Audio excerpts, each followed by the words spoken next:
Islamic State stretching from China into the Middle East. After more than 20 years on the streets of Britain, Anjem Choudary is behind bars. The maximum sentence was 10 years for inviting support for ISIS. The radical preacher got 5.5. That is the Islamic solution. The judge, Mr. Justice Holroyd, told Anjem Choudary that he was a dangerous, calculating influence whose words were like gold on Twitter. You, he said, indirectly encouraged violent terrorist activity. But the combined efforts of the intelligence services and the police could never definitively link the former lawyer to even one terrorist incident at home or abroad. This was Anjem Choudary in Norway 4 years ago, surrounded by members of an al-Mujahideen-style group called the Prophet's Ummah.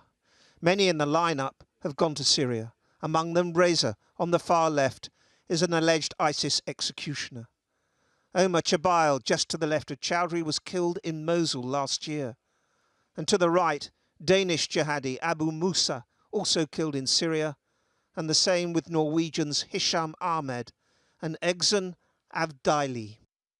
What's interesting about it is that many of the people there, half the people in the photo either went to Syria, been killed in Syria, but you know, they were the kind of leaders of all these different organisations, and I think it reflects his importance across Europe.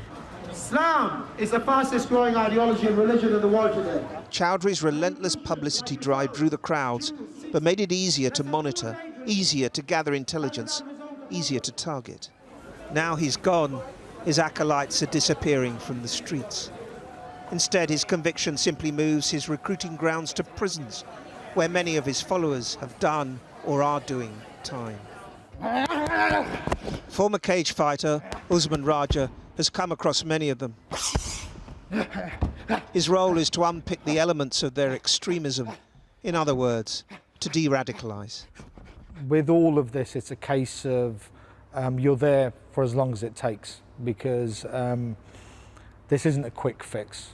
He says his successors include Abu Mansha, convicted of plotting to kill a British soldier, Andrew Rowe, a convert jailed for planning attacks, and Jordan Horner, found guilty of enforcing extremist values on the streets of London. What is the antidote to Anjem Chowdary's poison, then? The antidote to the phenomenon is that we need to get a correct understanding out there, because the issue is that there's an identity, a faith identity that's been hijacked. The sentencing of Anjem Choudary has triggered a new prison's anti-radicalisation strategy of isolation.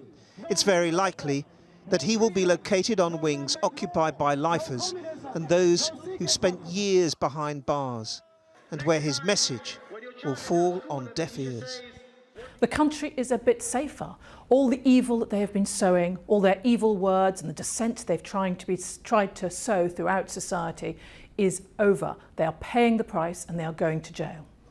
But the self-declared Islamist scholar could be out in just 2 years. He will then be under a 15-year notification period where the authorities can impose controls like bans on protests, meetings and speeches online. 9 of Chowdary's supporters chanted Allah Akbar as they watched their leader leave the dock. His imprisonment may end one threat of radicalisation, but the internet now poses so many more.